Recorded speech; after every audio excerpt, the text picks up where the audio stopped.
Welcome to direction e learning. ജോഗ്രഫിയുടെ മറ്റൊരു ക്ലാസ്സിലേക്ക് സ്വാഗതം. ഇന്ന് നമ്മൾ ചർച്ച ചെയ്യാൻ പോകുന്നത് നമ്മുടെ കേരളത്തിന്റെ ജോഗ്രഫി, ബേസിക് ആയിട്ടുള്ള കേരള ഫാക്ട്സും കേരള ഫിസിയോഗ്രഫി, അതേപോലെ തന്നെ കേരളത്തിലെ ഡിസ്ട്രിക്ട്സ്. നമുക്ക് വീണ്ടും മാപ്പ് കാണിക്കുന്നുണ്ട്. അതിൽ കടൽ തീരം ഇല്ലാത്ത ജില്ലകൾ ഏതാണെന്ന് ചോദിക്കുന്നുണ്ട്. കേരളത്തിന് കടൽ തീരം ഇല്ലാത്ത ജില്ലകൾ ഏതൊക്കെയാണ്? മാപ്പ് വെച്ചിട്ട് തന്നെ നമുക്ക് പഠിക്കാം. മാപ്പിൽ ഫസ്റ്റ് കാണിക്കുന്നത് എവിടെയാണ്? ഫസ്റ്റ് കാണിക്കുന്നത് ഏറ്റവും മുകളിൽ വരുന്ന വയനാടാണ്. ഏറ്റവും മുകളിൽ വയനാട് വരുന്നുണ്ട്. പിന്നെ ഈ ഒരു പാലക്കാട് വരുന്നുണ്ട്. പാലക്കാടിന് ശേഷം പറയുന്നത് ഇടുക്കി, പിന്നെ ജില്ലകളാൽ ചുറ്റപ്പെട്ട കോട്ടയം, അതേപോലെ തന്നെ പത്തനംതിട്ട. 5 ജില്ലകളാണ് കടൽ തീരം ഇല്ലാത്ത കേരളത്തിലെ ജില്ലകൾ എന്ന് പറയുന്നത്. ഒന്ന് വയനാട്, പിന്നെ പാലക്കാട്, അതേപോലെ തന്നെ ഇടുക്കി, പിന്നെ വരുന്നത് കോട്ടയവും പത്തനംതിട്ടയുമാണ്. അപ്പൊ ബാക്കി വരുന്ന എല്ലാ ജില്ലകൾക്കും ആരുണ്ട്? കടൽ തീരം വരുന്നുണ്ട്. അതിൽ തന്നെ ഏറ്റവും കൂടുതൽ കടൽ തീരം എവിടെയാണുള്ളത്? ഈ ഒരു ഭാഗത്താണ്. കണ്ണൂരാണ് ഏറ്റവും കൂടുതൽ കടൽ തീരം വരുന്നത്. കുറവ് കടൽ തീരം എന്ന് പറയുന്നത് കൊല്ലത്താണ്. പിന്നെ മറ്റൊരു ഫാക്ട് എന്ന് പറയുന്നത്, ഈ ഒരു ജില്ലകൾക്ക് പുറമെ കടൽ തീരം കൂടുതലുള്ള താലൂക്ക് ഏതാണെന്ന് ചോദിക്കാറുണ്ട്. താലൂക്ക് ഏതാണ്? ചേർത്തലയാണ്. ചേർത്തല വരുന്നത് ആലപ്പുഴ ജില്ലയിലാണ്. ആലപ്പുഴ ജില്ലയിലെ ചേർത്തലയാണ് ഏറ്റവും കൂടുതൽ കടൽ തീരം നമുക്ക് വരുന്ന താലൂക്ക് എന്ന് പറയുന്നത്. അപ്പൊ ഇവിടെ നമ്മൾ പഠിച്ചത് കടൽ തീരവുമായി ബന്ധപ്പെട്ട ഫാക്ടുകളാണ്. കടൽ തീരം ഇല്ലാത്ത ജില്ലകൾ എത്രയാണ്? എണ്ണത്തിൽ എത്ര എണ്ണം ഉണ്ട്? 5 എണ്ണം ഉണ്ട്. വയനാടും പാലക്കാടും ഇടുക്കിയും കോട്ടയവും പത്തനംതിട്ടയുമാണ്. അതിൽ തന്നെ കടൽ തീരം കൂടുതലുള്ള ജില്ല, മറ്റു ജില്ലകളിൽ കടൽ തീരം കൂടുതലുള്ള സ്ഥലം കണ്ണൂരാണ്. കടൽ തീരം കുറവുള്ള സ്ഥലം എന്ന് പറയുന്നത് കൊല്ലമാണ്. കടൽ തീരം കൂടുതലുള്ള താലൂക്കുകളിൽ ഏറ്റവും കൂടുതൽ കടൽ തീരം വരുന്നത് ചേർത്തല താലൂക്കിലാണ്. ചേർത്തല താലൂക്ക് എന്ന് പറയുന്ന സ്ഥലം എവിടെയാണ്? ആലപ്പുഴ ജില്ലയിലാണ്. ഇത്രയും ബേസിക് ഫാക്ട്സ് ഓഫ് നമ്മുടെ സീ കോസ്റ്റുമായി ബന്ധപ്പെട്ട്, കേരളത്തിന്റെ സീ കോസ്റ്റുമായി ബന്ധപ്പെട്ട ബേസിക് ആയിട്ടുള്ള കാര്യങ്ങളാണ്.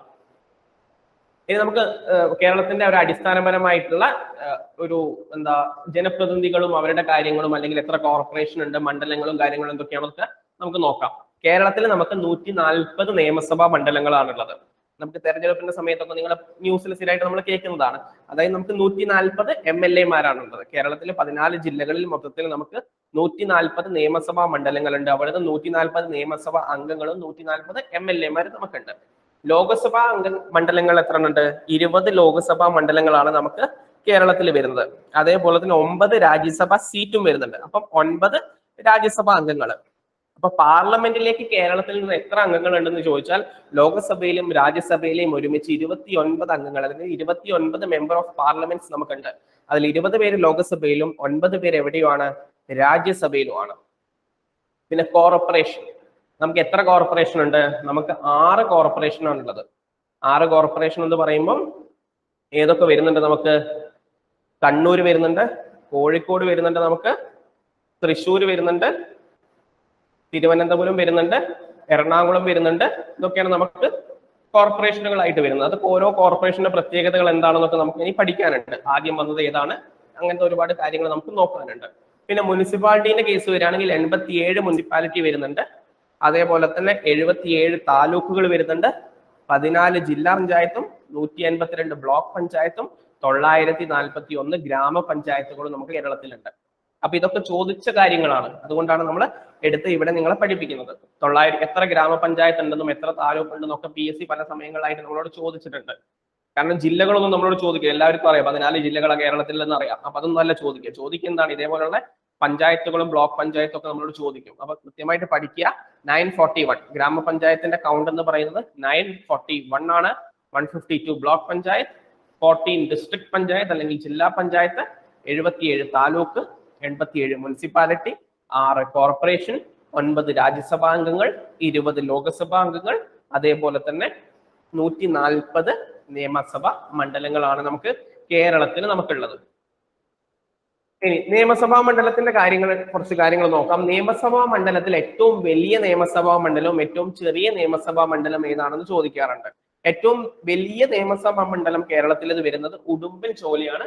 കേരളത്തിലെ ഏറ്റവും വലുതെന്ന് പറയുന്നത്. ആ വലിയ നിയമസഭാ മണ്ഡലം കേരളത്തിൽ എവിടെയാണ്? ഏത് ജില്ലയിലാണ്? ഇടുക്കി ജില്ലയിലാണ് നമുക്ക് ഏറ്റവും വലുത്, ഏറ്റവും വലിയ നിയമസഭാ മണ്ഡലം നമുക്ക് വരുന്നത് ഇടുക്കിയിലാണ്. ഏറ്റവും വലുതെന്ന് പറയുന്നത് നമുക്ക്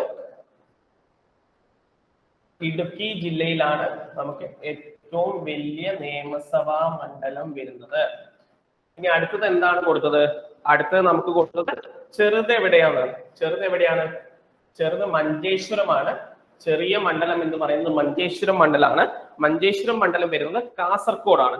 കാസർഗോഡ് ജില്ലയിലാണ് ഏറ്റവും ചെറിയ നിയമസഭാ മണ്ഡലമായ മഞ്ചേശ്വരം വരുന്നത്. പിന്നെ കോർപ്പറേഷന്റെ കാര്യത്തിൽ ഏറ്റവും വലിയ കോർപ്പറേഷൻ ഏതാണ്? തിരുവനന്തപുരവും ചെറിയ കോർപ്പറേഷൻ കൊല്ലവും അവസാനം രൂപീകരിച്ച കോർപ്പറേഷൻ കണ്ണൂരുമാണ്. മൂന്ന് ഫാക്റ്റ് ആണ്, മൂന്നും റിപ്പീറ്റഡ് ക്വസ്റ്റ്യനുമാണ്. ഏറ്റവും വലിയ കോർപ്പറേഷൻ ട്രിവാൻഡ്രം അല്ലെ തിരുവനന്തപുരം, നമ്മുടെ തലസ്ഥാന നഗരിയായ തിരുവനന്തപുരമാണ് ഏറ്റവും വലിയ കോർപ്പറേഷൻ. അതേപോലെ ഏറ്റവും ചെറിയ കോർപ്പറേഷൻ ആണെങ്കിലോ, ചെറിയ കോർപ്പറേഷൻ എന്ന് പറയുന്നത് കൊല്ലം ജില്ലയിലാണ്. കൊല്ലം കോർപ്പറേഷൻ ആണ്. അവസാനം രൂപീകരിച്ചത് കണ്ണൂർ കോർപ്പറേഷൻ ആണ്. മൊത്തം നമുക്ക് എത്ര കോർപ്പറേഷൻ ഉണ്ടെന്ന് നമ്മൾ പഠിച്ചു? 6 കോർപ്പറേഷൻ ഉണ്ടെന്ന് നമ്മൾ പഠിച്ചു. ഈ 6ൽ 3 പേരെ നമ്മളിവിടെ പറഞ്ഞു. ഇനി ബാക്കി 3 പേര് ആരാണുള്ളത്? ബാക്കി 3 പേരെന്ന് പറയുന്നത് കോഴിക്കോട് കോർപ്പറേഷൻ വരുന്നുണ്ട്, തൃശ്ശൂർ കോർപ്പറേഷൻ വരുന്നുണ്ട്, എറണാകുളം അല്ലെങ്കിൽ കൊച്ചി കോർപ്പറേഷൻ നമുക്ക് വരുന്നുണ്ട്. അതിൽ തൃശ്ശൂർ കോർപ്പറേഷൻ ഒരു പ്രത്യേകതയുണ്ട്. തൃശ്ശൂർ കോർപ്പറേഷൻ എന്തില്ല? കടൽ തീരമില്ലാത്ത കോർപ്പറേഷൻ ആണ്. ബാക്കി തിരുവനന്തപുരം ആയാലും കൊല്ലമായാലും കണ്ണൂരായാലും തൃശ്ശൂരില്ല, എറണാകുളം ആയാലും ഒക്കെ എന്ത് വരുന്നുണ്ട്? കടൽ തീരം അല്ലെങ്കിൽ ബീച്ച് വരുന്നുണ്ട്, സീ കോസ്റ്റ് വരുന്നുണ്ട്. എന്നാൽ നമുക്ക് തൃശ്ശൂർ കോർപ്പറേഷന് കടൽ തീരം തീരെ വരുന്നില്ല. അപ്പൊ ഇത്രയും കാര്യങ്ങൾ നിയമസഭാ മണ്ഡലം ചെറുതും വലുതും പഠിക്കുക. കോർപ്പറേഷന്റെ കാര്യത്തിൽ അവസാനം രൂപീകരിച്ചതും ചെറിയ കോർപ്പറേഷനും വലിയ കോർപ്പറേഷനും കടൽ തീരമില്ലാത്ത കോർപ്പറേഷനായ തൃശ്ശൂരും നമ്മൾ പഠിച്ചു കഴിഞ്ഞു. ഇനി അടുത്തതായിട്ട് താലൂക്കിന്റെ കേസ് നോക്കാം. താലൂക്കില് നമുക്കറിയേണ്ടത് ഏറ്റവും വലിയ താലൂക്ക് ഏതാണെന്നാണ്. ഏറ്റവും വലിയ താലൂക്ക് എന്ന് പറയുന്നത് ഏറനാട് താലൂക്കാണ്. ഏറനാട് താലൂക്ക് എന്ന് പറയുന്നത് മലപ്പുറം ജില്ലയിലാണ്. മലപ്പുറം ജില്ലയിലെ ഏറനാടാണ് ഏറ്റവും വലിയ താലൂക്ക്. ചെറുതെന്ന് പറയുന്നത് കുന്നത്തൂർ താലൂക്കാണ്. കുന്നത്തൂർ എന്ന് പറയുന്നത് എവിടെയാണ്? കൊല്ലം ജില്ലയിലാണ്. കൊല്ലം ജില്ലയിലെ കുന്നത്തൂരാണ് ചെറിയ താലൂക്ക്. പഞ്ചായത്തിന്റെ കേസിലോ 941 പഞ്ചായത്തുണ്ട് നമ്മൾ പഠിച്ചു. ആ പഞ്ചായത്തിൽ ഏറ്റവും വലുത് ഏതാണ്? വലുത് കുമളി പഞ്ചായത്താണ്. കുമളി പഞ്ചായത്തും ചെറുത് വളപട്ടണം പഞ്ചായത്താണ്. വളപട്ടണം എന്ന് പറയുന്നത് കണ്ണൂർ ജില്ലയിലും കുമളി എന്ന് പറയുന്നത് ഇടുക്കി ജില്ലയിലുമാണ്. മുകളിൽ ചെറിയ താലൂക്കിൽ കുന്നത്തൂർ എന്ന് പറയുന്നത് കൊല്ലം ജില്ലയിലും വലുതായ ഏറനാട് എന്ന് പറയുന്നത് മലപ്പുറം ജില്ലയിലുമാണ്. അപ്പൊ ബേസിക് ആയിട്ട് താലൂക്കിന്റെ ചെറുതും വലുതും നമ്മൾ പഠിച്ചു.